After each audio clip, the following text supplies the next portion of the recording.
there, welcome to Genesis Models. My name is Bobby Waldron, and in this video we're going to be taking a look at a brand spanking new kit release for 2015. The kit we're looking at here is a Chieftain Mk.11 by Takom. As I say, absolutely brand spanking new. It's 1/35 scale, and it is a rather nice kit. So let's open this up and let's take a look inside. Also, it's kind of strange with this kit as well, because when this was released, it was released as like a trio. So it's like, do you know how they normally sort of like they'll launch, like, you know, say the Chieftain Mk.11 we have here, and then a couple of months later they'll release the Chieftain Mk.10 or something like that. What Takom's done is kind of strange. They've gone out and they've released 3 kits. I think it was, oh, what was it now? It was something like the Mk.5, the Mk.10 and this Mk.11, which is kind of strange to release them all in one go, but there we go. Anyway, back to the kit. Well, first off, let's jump straight in with you know, the hull, and let's have a look at the detail we've got here. Now, this is a brand new mold, so you know, the flash on this is absolutely non-existent. We've got pretty good sharp detail going on. We've even got you know, quite a bit of, I don't know how well you can see it, but if I can just rotate it in the light, but we've got like imprinted writing on the side, even on our fuel caps here. There's some printed writing going on there, and even at the front here, I mean, we've got some pretty good sort of like raised detail going on, looking rather sharp, rather crisp, and really nice. Moving along to well, we've got the bottom hull as well, which, I mean, actually that was another thing going on with this. If I just place the underside, on the underside here, the surface is a little bit naff. I mean, you do tend to have that a lot when it comes to armoured vehicles with these kits on the underside here. You know, we get like rejector pin marks and stuff, but yeah, there you go. And as you can see, we're going to have a bit of gappage going on there, but it's only the only sort of real sort of fit problem I've found with this kit. With the turret, we have what looks like is going to be, you know, a rather good fit there. We've got what was it called again? We've got the weld marks going on around the turret as well, which is rather cool. Again, the detail is, you know, just the same as the bottom of the hull. The turret is looking well crisp, well detailed. I do like how, you know, you do get quite some raised bits coming off of the turret and still looking, you know, really well crisp and well detailed. Moving along, there is this weird piece on the gun, which is sort of like a rubbery type piece as well. It looks well detailed, and from what I've seen in the instructions, it's probably going to allow a bit of movement, but you don't really want something like this, because as soon as you spray this, paint it, and if you say move it or something like that, it's just going to crack the paint. But you know, I haven't built it, so I don't know how that is going to work out. Moving along, we've got the track links. The track links come in this bag, and it is just full of the track links, which I do believe, I think it was 97 both sides. So let's just open this up and get a few out. Now, these track links do look really well detailed, very sort of professional, almost like looking like resin or something like that. If we just bring you in, what we've got, I mean, this is really well detailed. They fit absolutely beautifully and perfectly together like that. And then on the underside, you can go off and have the option to actually put on the rubber pads as well, but there's no flash going on there at all. You know, I mean, we've got this little sort of mark here, which is probably where it's sort of been cut off some sort of sprue or something. I am slightly feeling it, but that shouldn't be too hard to get rid of, apart from there are so many to get rid of. Now the problem is with all these tracklings is, yes, they do look very beautiful. I do like the look of them a lot. They fit absolutely beautifully as well, but the problem is the practicality of putting these tracklings actually on our tank. It looks like it's going to be a case of, you know, you need to glue them together, but once they're glued together, they are glued in that position. So it's going to be a case of, yes, it's not that good. It needs to sort of be flexible, really, to be able to go around your road wheels and everything. But if you've got to glue it into place, you're going to have to probably glue a flat bit at the bottom, the flat bit at the top, and then you're going to have to come in with a couple glued here and there going around your idle wheel or your drive wheel. It's gonna be rather tricky, actually. It's a bit of a shame because they do look really good, but yeah, it's not practically gonna be a good way to do tracks. It's possibly going to be a little bit annoying, so it is sort of a shame how they've gone about the track links. You do get some nice clear parts with this as well, which they do all look crystal clear. I don't want to get everything out the back, so I do want to sort of blast through this review. We do get some more bits of air vents as well. Just throw that down there. We've got another piece here. Well, this is where we've got lots of tiny little bits and bobs along here, where, you know, we've got our hatches and bins. The detail looks crisp. Not seeing any nasty bits of flash or anything like that. We've got good recessed detail as well.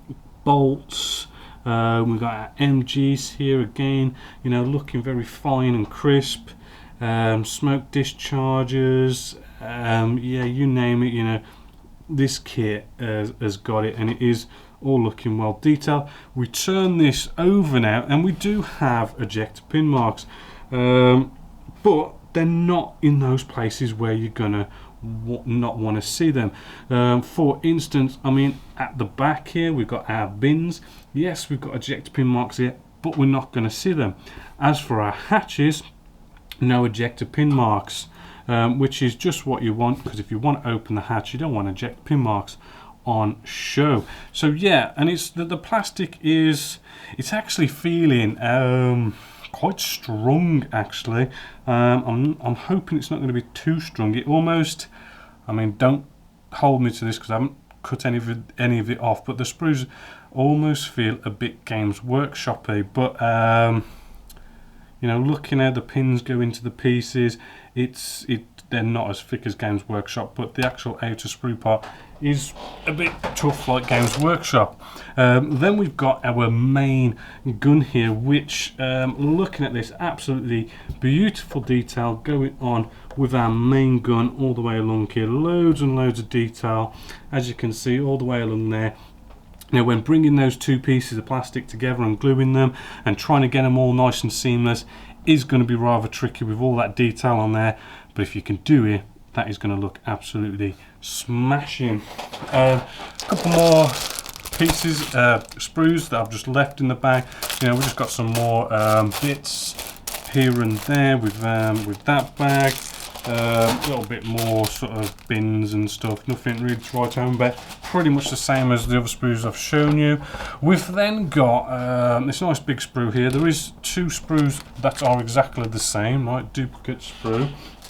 Now with this sprue we have a load of our road wheels and stuff, which just to kind of bring your attention to our actual road wheels, they are a bit different to that of the normal way really of doing things.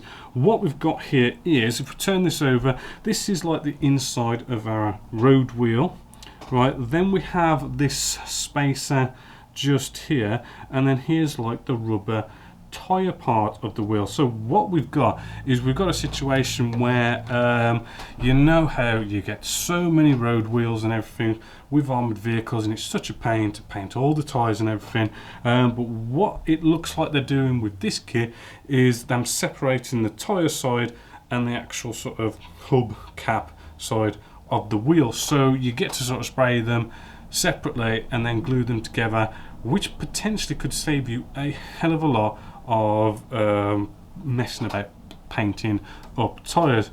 But in saying that, I mean, looking at some what looks like potentially a drive wheel here, yeah, I mean the detail in there is looking rather good with all the bolts and everything. Idle wheels look good too.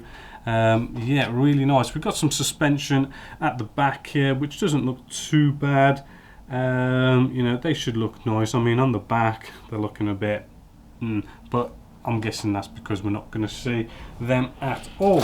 Now this kit, all in all, which, hold on, we've got some more plastic bits here.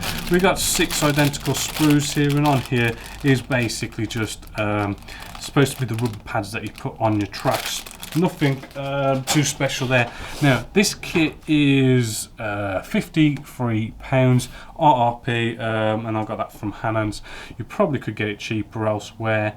Now yeah, that to me seems a little bit on the expensive side, not overpriced, but you know, not getting a bargain. But you do get a few added extras with this kit. So just to show you, we do get like a little correction piece here. Not sure what that is, but it's nice to see, you know, if they've made a mistake, they'll correct it. As well as we do get like a sort of remove this part sort of thing, sort of like cut out a bit off of the turret to make it more accurate. Just a little note there. The decals, I've not actually opened these up. Let's actually open these up, shall we? Let's just cut these open. Right, the decals, let's take a look. They are for armoured vehicles, so yeah, you don't have to worry too much, but looking at it, they're very matte, they are in registry, they're looking clear, they're feeling a little bit on the thick side. Yeah, they do come from Asia, so they're probably going to be, you know, sadly not good. So I'm going to probably be using something like Mr. Mark, the Mr. Mark range Decals solutions. They do look good, but how they go down is another matter. So put that to one side. Then we have some photo etch, which is rather good considering the price we're paying for this, to actually get a bit of photo etch to go with it. So looking at the photo etch, you know, it is feeling you know, nice and thin.